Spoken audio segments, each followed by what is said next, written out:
अथ अष्टमोऽध्यायः। मुमूर्षोरुद्धारः। प्रदोषव्रतमहिमा। श्रीगणेशाय नमः। श्रीदत्तात्रेयाय नमः। नामधारक ऊचेतं गोकर्णमहिमाश्रुतः। कतिकालं स्थितस्तत्र श्रीपादो वद मेऽग्रतः। गुरुमूर्ते कृपासिन्धो विद्धं तेन मनो मम। तस्य सच्चरितं श्रोतुमानन्दोऽतीव वर्धते। इति तस्य वचः श्रुत्वा सन्तुष्टः सिद्ध आहतं। चरितं विस्तराद्वक्ष्ये सावधानतया शृणु। क्षेत्रं गोकर्णमासाद्य 3 वर्षाणि तत्र च स्थित्वा लोकानुग्रहकृत् ततः श्रीपर्वतं गतः। यत्पाददर्शनादेव सर्वतीर्थफलं नृणां। श्रुतिरप्याह चरणं पवित्रं विततं त्विति। यत्पदे सर्वतीर्थानि तस्य पर्यटनं भुवि। अनुग्रहाय लोकानां महद्विचलनं स्मृतं। स्थित्वा द्रौ 4 मासान् दास्यन् स्वेभ्यः स्वदर्शनं। निवृत्तिसङ्गमे स्नात्वा श्रीपात्कुरुपुरं ययौ। कृष्णा यत्र प्रवहति वेण्या सह निरन्तरम्।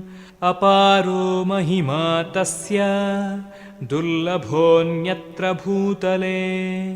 महिमा वर्ण्यते चेत्तु ग्रन्थो विस्तरतां व्रजेत्। अतः स्वल्पतरं तुभ्यं कथयिष्यामि तारक। श्रीपादाधिष्ठितस्थानख्यातिर्जाता महीतले। अधुना कुरु गड्डीति स्थानं प्रख्यातमस्ति तत्। श्रीपादमत्र ये भक्त्या भजन्ति श्रद्धयाञ्जसा। ते कन्यापुत्रलक्ष्म्यादिभाजोभीष्टं लभन्ति। श्रीपादमहिमाशेषो विस्तरेण न वर्ण्यते। अथापि किञ्चिदधुना चरितं तस्य ते ब्रुवे।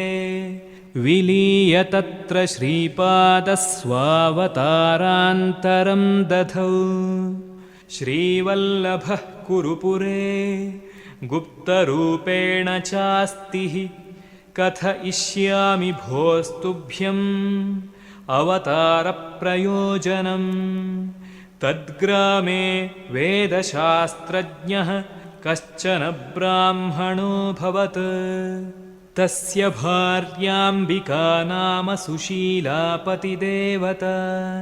सती स्वाचारसम्पन्ना पतिसेवापरायणा। भूत्वा मृता बहुसुतास्तस्याः प्राक्कर्मयोगतः। अनेकतीर्थसेवादि नानोपायास्तया कृताः। ततो दैववशाज्जातस्तस्या मन्दमतिः सुतः। तथाविधमपि स्नेहात्तं पुपोषाम्बिकासुतम्। ततः स व्रतबन्धार्हो जातो विप्रसुतः स तु। पितोपनीयविधिना तस्मै वेदमुपादिशत्। अज्ञो मन्दमतिर्नैकं मन्त्रमप्याददे सुतः। चिन्तातुरः पिता तस्य श्रोत्रियोऽभूत्सु दुःखितः। द्विजः प्राह समाराध्य दैवाल्लब्धस्त्वयं सुतः। हा कष्टं मे कुलं नष्टं प्राचीनं कर्म दुर्घटम्। एवमुक्त्वा बहुविधैरुपायैस्तमशिक्षयत्। निवार्य ताडयन्तं तं पतिं स्त्रीदुःखिता वदत् कष्टेन महता लब्ध एक एव सुतस्त्वयं चिरञ्जीवतु बालोऽसौ दैवेन परिपालितः विद्यां नार्हति दैवेन माताडयदयानिधे मूढत्वेन द्विजत्वाप्तिरस्य प्राचीनकर्मतः अतोऽस्य ताडनेनालं यदि सन्ताडयिष्यसि प्राणां त्यक्ष्यामि भो स्वामिन् भवदग्रेण संशयः इति पत्नी वच श्रुत्वा तूष्णीमास विवेकवान् तथाविधं निजं दैवं मत्वा कार्यान्तरे स्थितः ततः कालेन कियता विप्रो रोगेण पीडितः पञ्चतामगमद्दैव वशेन श्रोत्रियो द्विजः सा मूर्खपुत्रा विधवा दारिद्र्येणातिदुःखिता स्वात्मानं तनयं चापि याञ्चावृत्त्या व्यजीवयत् तस्मै विवाहयोग्याय न ददौ कोऽपि कन्यकां मूढं निन्दितवान् मातृयाचितान्नाशिनं जनः जनास्तमूचिरे मूढ धृत्वा शीर्षेन्महं घटम् नद्या जलं समानीय समर्पय गृहे गृहे अश्मवज्जन्म ते व्यर्थं मूर्खस्त्वं कुलनाशकः त्वत्कुले लाञ्छनं लग्नं जन्मना तव मूढधीः ख्यातश्चतुर्षु राष्ट्रेषु सदाचारः पिता तव वेदशास्त्रपुराणज्ञः स ते जन्याकलङ्कितः जननी याचितान्नेन त्वं मूढ उदरं भरिः न ह्रीणासि कथं ब्रूहि पितृन्नेष्यस्य धोगतिं सम्भूय तिष्ठसि पशुप्रायोलं तव जन्मना किं व्यर्थजन्मना गङ्गाप्रवेशं कुरु दुर्मते इति लोकवचः श्रुत्वा सोऽपि मूढोऽति दुःखितः मातरं प्राह जननि प्राणां त्यक्ष्यामि निश्चितं सर्वे निन्दति मां मूढं शरीरेण किमीदृशा मत्पोषणेऽपि श्रान्तासि मातर्यास्याम्यतो वनम् इति पुत्रवचः श्रुत्वा माता चिन्तासमन्विता शोकाब्धौ गहने सापि पतिता विललापः दुःखितौ तौ ततः कृष्णाप्रवाहं समुपागतौ तत्र स्नानार्थमायान्तं श्रीपदं विपदन्तकं दृष्ट्वा तच्चरणे धृत्वा प्रोचतुर्दुःखविह्वलौ गङ्गायामधुना प्राणां त्यक्ष्याव इति नौमतं भवान् ददातु नावाज्ञाम् आत्महत्या हि दुस्तरा अतस्त्वां प्रार्थयावो नौ वचनात्तव सद्गतिः इति तद्वचनं श्रुत्वा श्रीपादः सकृपार्द्रधीः प्राह किं सङ्कटं प्राप्तं महत्प्राणा हि दुस्त्यजाः विप्रपत्नी ततस्तस्मै स्वकं दुःखं न्यवेदयत् भक्तवत्सल भो स्वामिन् रक्षणौ घोरसङ्कटात् अनेकतीर्थाचरणादनेकव्रतसेवनात् अनेकदेवार्चनतः पुत्रोऽयं चिरजीवितः व्रतोपवासाः कतिचिन्नियमेन मया कृताः ततो जातो ह्येष सुतो दुर्मतिर्लोकनिन्दितः वेदसच्छास्त्रसम्पन्नः पतिर्मे ब्राह्मणोत्तमः तस्योदरे दुरात्मायं जातो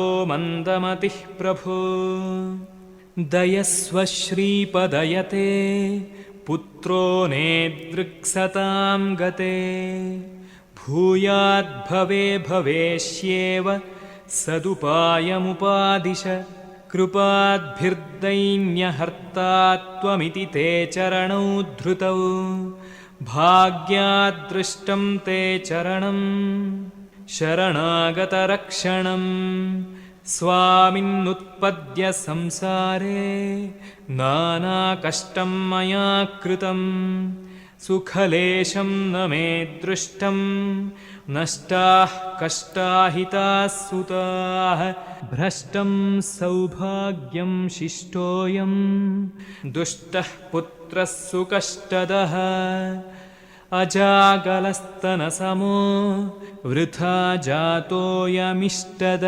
श्रीगुरो देवमे याञ्चां संशृणुष्वाग्रजन्मनि सुपूज्यपुत्रो मानुष्ये जायतां त्वं यथा भुवि यत्पादवन्दनं सर्वे करिष्यन्तीदृशः सुतः भवत्वेवमुपायं मे वदेत्येषा पदे ग्रहीत पुनः सा प्राह पुत्रेण येन मेन पुनर्भवः सर्वेऽपि पितरो येन स्वर्गे स्थास्यन्ति शाश्वतम् वासनेयं मम ब्रह्मज्ञानी पुत्रो हि जायताम् द्रष्टव्यः प्राग्वयस्येव सर्वपूज्यो भवानिव इत्येतद्ब्राह्मणी वाक्यं श्रुत्वा सकरुणो वदत् कुर्विशाराधनं पुत्रो भविष्यति यथा हरिः गोप्यादृष्टं व्रतं पूर्वं तेन गोपगृहे सुतः कृष्णः कारुणिको जात ईश्वरारार्चनयो गतः तथैवाराधय शिवं सुपुत्रस्ते भविष्यति प्राज्ञो व्यवहितागामि जन्मनीश प्रसादतः ब्राह्मणी पुनराहेदं गोप्यादृष्टं कथं व्रतं कदा कथं चन्द्रमौलिः पूजितो विस्तराद्वद अहमप्याचरिष्यामि तथैव विधिना व्रतं सा भाष्यैवं कृपामूर्तिः श्रीगुरुप्रपदे ग्रहीत श्रीपदो ब्राह्मणीं प्राह प्रदोषे पूजयेश्वरम् मन्दवारे विशेषेण भक्तिभावसमन्विता पूजा गोपिकया दृष्टा स्पष्टा स्कन्दपुराणके कथा विस्तरतः प्रोक्ता सगुणेश यशोन्विता श्रीगुरोर्वचनं श्रुत्वा सन्तुष्टा सा द्विजाङ्गना श्रीगुरोश्चरणौ नत्वा पुनः पप्रच्छ सादरम् कथां कथयसि स्वामिन् चित्रामभिनवामिव यत्कृष्णोऽपि सुतो जातः प्रदोषेशार्चने क्षणात् प्रदोषेशार्चनान्मेऽपि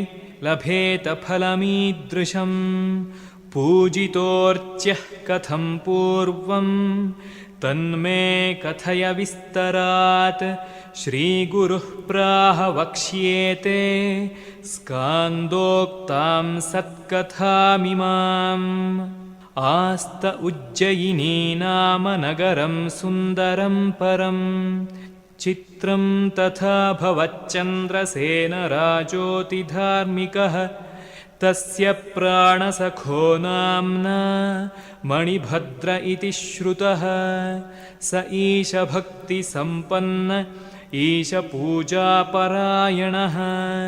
शिवं प्रसादयामास सोऽस्मै चिन्तामणिं ददौ कोटिसूर्यप्रकाशोऽभूत्समणिर्धरणीतले मणिभद्रस्तरणिभं स्वकण्ठे धारयत्सदा चिन्तामणिरिव मणेस्तेजः संस्पर्शनादपि लोहं काञ्चनतां याति सद्यो विद्योतितात्मनः यद्यद्विचिन्त्यते तत्तन्मणिस्मरणतोऽपि च लभ्यमेवेति तत्ख्यातिं श्रुत्वा भूपा उपागमन् केचन स्निग्धभावेन कौतुकेन च केचन बलात्कारेण मूल्येन तं स्मेच्छन्ति क्षितीश्वराः मणिं नो देहि केनापि प्रकारेणेति भूमिपाः दूतानपीरयामासुर्योद्धुं चापि समागताः तत्र सङ्गम्य राजानः उज्जयिन्यां महाबलैः तद्द्रष्ट्रं वेष्टयामासुर्मणिग्रहणलालसाः शनिवारे त्रयोदश्यां प्रदोषे मन्त्रिणा नृपः निःशङ्कमुपविष्टोऽभूद्विधिना शङ्करार्चने महाकालेशलिङ्गं स पूजयामास हर्षतः तदा शिवालये द्रष्टुं गोपपुत्राः समागताः पूजां लिङ्गस्य दृष्ट्वा ते गोपपुत्रा अपि स्वयं मुदा पूजयितुं तद्वत् पाषाणे स्वाङ्गणे स्थिताः शिवालयं कल्पयित्वा पाषाणेन निजाङ्गणे स्वगेहसन्निधौ भक्त्या विनोदेन समार्चयन् ते पाषाणमयं लिङ्गं बालका अर्चनोत्सुकाः यथा दृष्टं धिया नर्चुः कल्पितैरुपचारकैः पत्रादिभिर्यथा लब्धैरुपचारैरपूजयन् समर्प्योदकनैवेद्यं गोपबालाः कुतूहलात् गोप्यस्तन्मातरस्तत्र प्राप्य पुत्रान्निवार्यताः भोजनार्थं निजगृहान्निन्युः सर्वान् कुमारकान् एकस्तु गोपिकातोकः पूजासक्तो गतो नहि माता तस्योपसङ्गम्य ताडयामास तं सुतं सा प्राह गच्छ भुक्त्यर्थं भोजनावसरस्त्वयं किं करोषि निषिध्वान्ते इत्युक्तोऽपि बुबोधनो क्रुद्धा तस्मै तदा गोपी भङ्क्त्वा पूजां निजाङ्गणे दूरात् पाषाणमुत्क्षिप्य सागता निजमन्दिरं पूजां विसर्जितां दृष्ट्वा बालको विललापसः क्षणमात्रं तदा भूमौ मूर्छितो निपपातः लिङ्गं चित्ते समालक्ष्य त्यक्तुं प्राणान् समुद्यतम् ज्ञात्वा बालं शूलपाणिः प्रसन्नो भवदीश्वरः शिवालयोऽङ्गणं जातं रत्नयुक्प्रस्तरोऽपि सः सूर्यतेजो भवल्लिङ्गं बालो बुद्धो भवत्तदा गौरीरमण आस्थाय निजरूपेण बालकम् उत्थाप्योचेकरं धृत्वा वृणीष्वेष्टान् वरानिति बालकः प्राह शम्भो ते पूजामात्रा विसर्जिता क्षमां कुरुष्व मे मात्रे कोपं मा कुरु शङ्कर दयालुचक्रवर्तीशः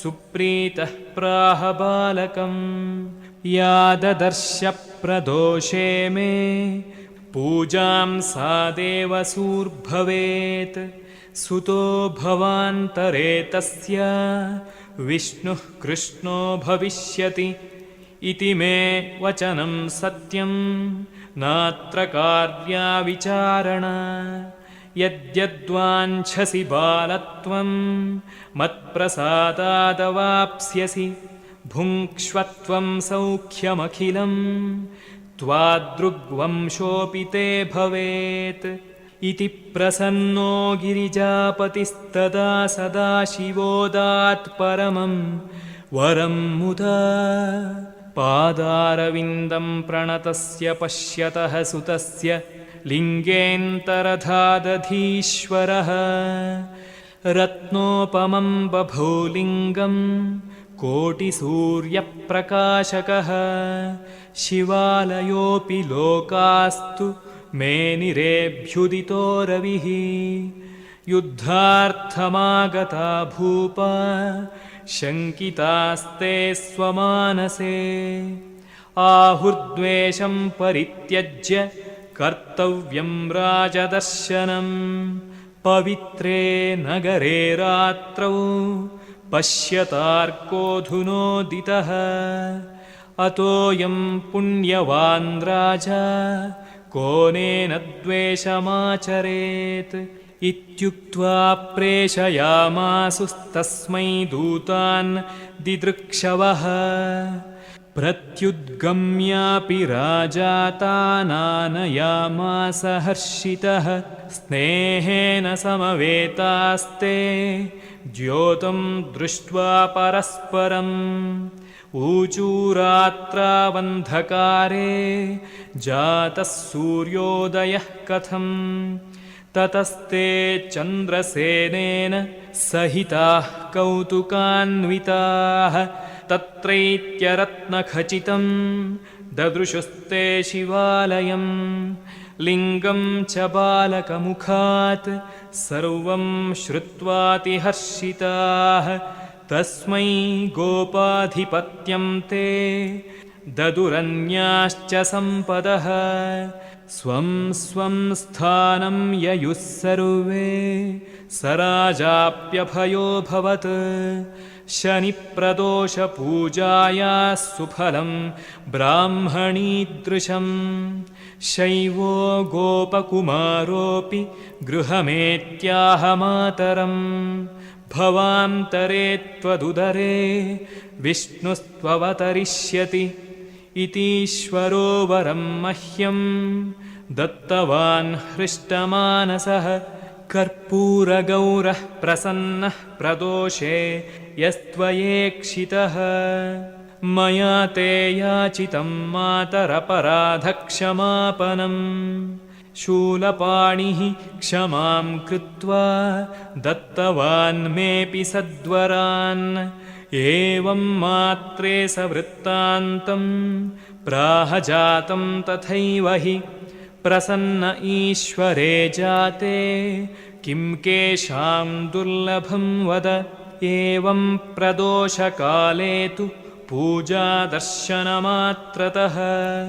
ईश्वरः सुप्रसन्नोऽभूत् विप्रस्त्रिवरदस्तदा तव चित्तेऽपि सत्पुत्रवासना चेदसंशयं प्रदोषे पूजय शिवं मादृक्पुत्रो भविष्यति इत्युक्त्वापि प्राप्तदुःखासहनाभूत्ततः प्रभुः तद्भावं श्रीपदो ज्ञात्वा प्रसन्नो भक्तवत्सलः तस्याः कुमारमाहूय करन्तन्मस्तकोपरि दधौ तदैव सहसा ज्ञानी जातः त्रिवेदवित् स वेदभाष्यतर्कादिनिपुणः सुगुणोऽभवत् पठन्तं तं सुतं दृष्ट्वा तन्माता विस्मिताभवत्।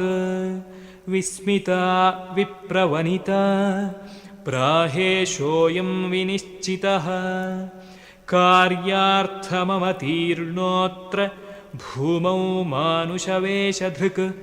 पूर्वजन्मार्जितात् पुण्यात् गुरुनाथोऽत्र सङ्गतः। इत्युक्त्वा स्वगतं श्रीशं साननामक्षणे क्षणे। सा प्राहेशस्त्वमेवासि प्रदोषे त्वां समर्चये। मिथ्यावाक्यं न ते पुत्रो मम त्वादृग्भविष्यति इति निश्चित्य मनसा पूजयामास सापितं। ग्रामं गत्वा प्रदोषेऽपि ततः प्रभृति शङ्करं। वेदशास्त्रार्थसम्पन्नो ज्ञानी तस्याः सुतोऽभवत्। सर्वेभ्योऽप्यधिकः पूज्यो विनीतः सुप्रसादतः। कृतोद्वाहः स तद्ग्रामे पुत्रपौत्रसमन्वितः। हृष्टोतिष्ठद्गुरुकृपा यस्योपरि सचेदृशः। एवं गुरुः कृपा सिन्धु रातिभक्तजनाय हि। सानन्दाखिलसम्पत्तिर्भो श्रीमन्नामधारक। एवं बुद्धः सिद्धः प्रोचेतं नामधारकं भक्तं। तच्छृण्वन्तु समस्ताः हर्षेणेत्थं सरस्वती वदति। स्वस्ति श्रीसिद्धनामधारकसंवादरूपेण सरस्वत्याख्यगङ्गाधरात्मजविरचित नरसिंहसरस्वत्युपाख्यानसंज्ञित महाराष्ट्रभाषान्वित गुरुचरित्रसमानार्थायां वासुदेवानन्दसरस्वतीयतिविरचितायां श्रीगुरुसंहितायां ज्ञानकाण्डे अष्टमः